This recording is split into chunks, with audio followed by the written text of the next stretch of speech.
I know the feeling. You have some money saved, you know you should be investing it, but every time you look at the news, it feels like a roller coaster you did not sign up for. It feels safer to just keep that cash in the bank, right? Well, today we're going to get past that fear. I'm going to show you how to ease into the market with a system that prioritizes your peace of mind over big scary bets. Because the truth is, the safe choice, leaving your money in a standard savings account, is actually one thing guaranteed to lose you money over time because of inflation. If you stay on the sidelines, you aren't just missing out on extra cash. You're potentially missing out on the freedom to retire early or to travel whenever you want. You've worked too hard for your money to let it sit there, losing its value. In this video, I'm going to show you why our brains are naturally programmed to be extra cautious with money and how to work with those instincts instead of against them. The simple tools that let you own pieces of the world's biggest companies for the price of a cup of coffee, and how to balance investing with your other goals, like paying off debt or building your savings, without feeling stretched too thin. But before we look at the numbers, let's think about it like this. Imagine you walk into a massive world-class library. You know that somewhere in those stacks is the knowledge that could literally change your life. But looking at the thousands of shelves is just paralyzing. So instead of picking a book, you just leave. Most people treat the stock market like that library. They feel like they have to read every single book on the shelf and understand every bit of jargon before they're allowed to check out their first book. But the truth is, you really don't need to understand a whole library to start seeing results. You just need to start with one chapter of one book. First, let's talk about why you even have that knot in your stomach to begin with. If you feel nervous about investing, it's not because you're bad with money or that you're not smart enough.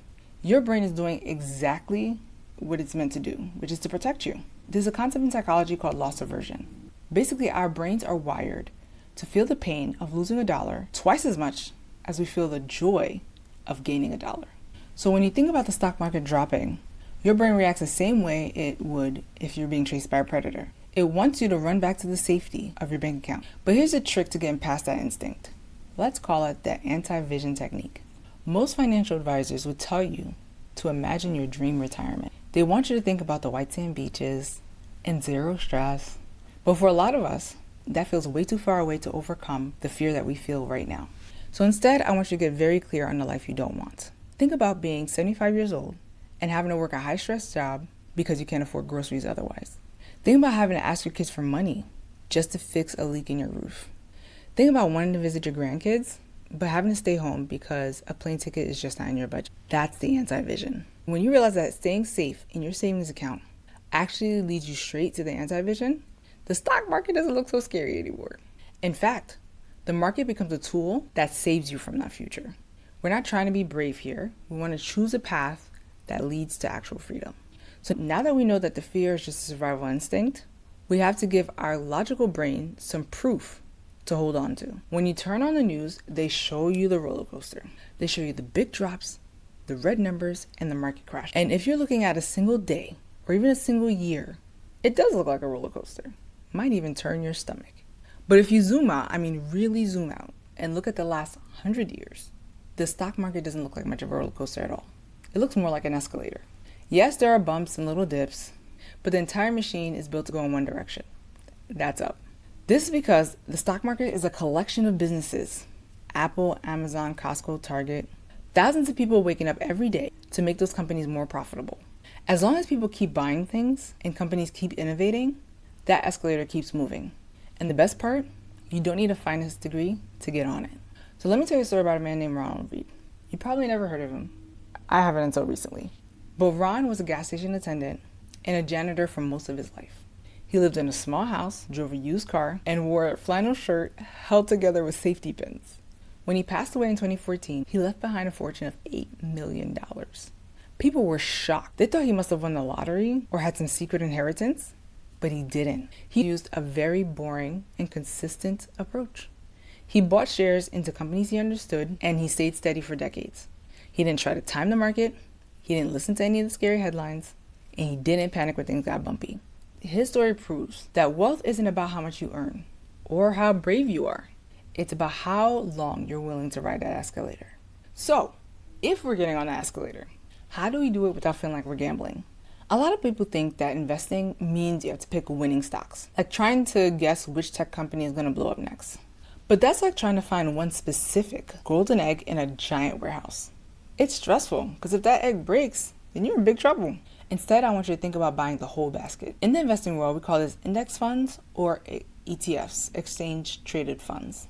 Think of a fund as a pre-packaged gift basket of hundreds, sometimes even thousands, of the most successful companies.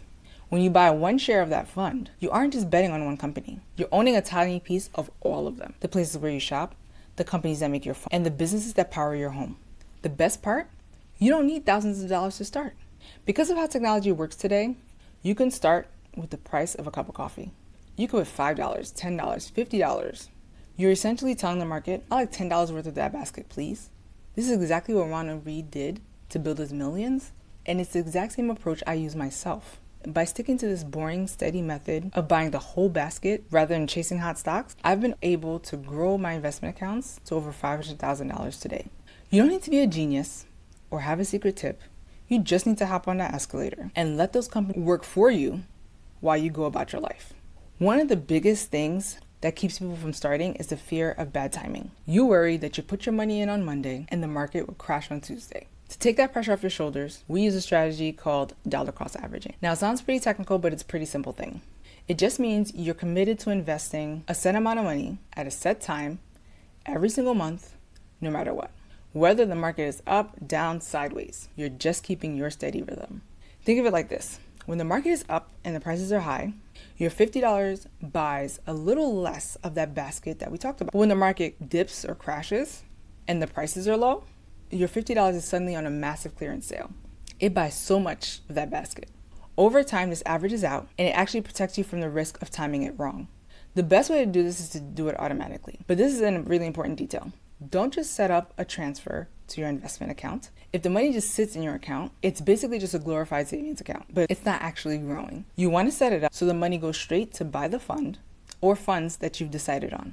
You want the money to start working the second it hits that account. When you automate the actual purchase, you're letting the system handle the scary parts so that you can stay focused on living your life. Now, I know what some of you are thinking. This sounds great, but I have student loans. I'm still trying to build my emergency fund. I don't have extra money to throw into that basket. And here's my take on that. I believe everyone should be investing, even if you're currently carrying debt. Now, if you have a lot of debt, you may only be able to invest a very small amount. But even if it's just $5, $10 at a time, you're doing something so much more important than just growing your balance. You're getting the practice in. You're building the muscle of being an investor. Think of it like working out. If you have the goal and habit of exercising, you fit in what you can when days are tight. I do that sometimes. If I only have 10 minutes, instead of skipping the workout altogether, I find a 10-minute workout on YouTube and just do it. Investing is the same way. If you only have $10, you still do it. You get the reps in so that when you do have more room in your budget, the habit is already there and it's second nature. We still want to be smart about it, of course. If you have high interest debt like credit cards, that's a house fire. You want to put most of your energy into putting that fire out. But while you're doing that, don't ignore the escalator. Even a tiny consistent amount keeps you in the game. So you don't have to wait for things to be perfect or for you to be completely debt-free to start. You just want to get that snowball moving as soon as possible, even if it starts at just the price of a cup of coffee. But I also know that finding extra money can feel like a project in itself, especially when you're trying to balance all the things, including your career and your life, right?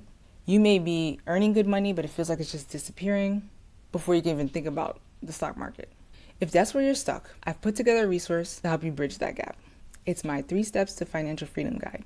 In it, I walk you through exactly how to increase the space between what you earn and what you spend so you can actually have the cash flow needed to start investing more heavily without feeling the pinch. It's designed to help you take these ideas that we talked about today and put them in a real workable plan specific for your life. You can grab that guide by clicking the link in the description.